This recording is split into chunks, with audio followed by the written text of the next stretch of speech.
నీ కంటి పొరలను తొలగించి నడువు, నీ పొగరు గుణమును నిలదీసి అడుగు.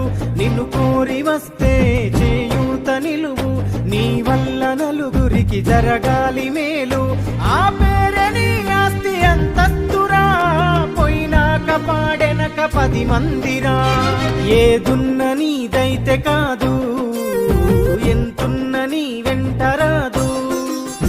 ఏదున్న నీదైతే కాదు, ఎంతున్న నీ వెంట రాదు. నీ కంటి పొరలను తొలగించి నడువు, నీ పొగరు గుణమును నిలదీసి అడుగు. నిన్ను కోరి వస్తే చేయూత నిలువు, నీ వల్ల నలుగురికి జరగాలి మేలు. ఆ పేరే నీ ఆస్తి అంతస్తురా, పోయినాక పాడెనక 10 మందిరా. ఏదున్న నీదైతే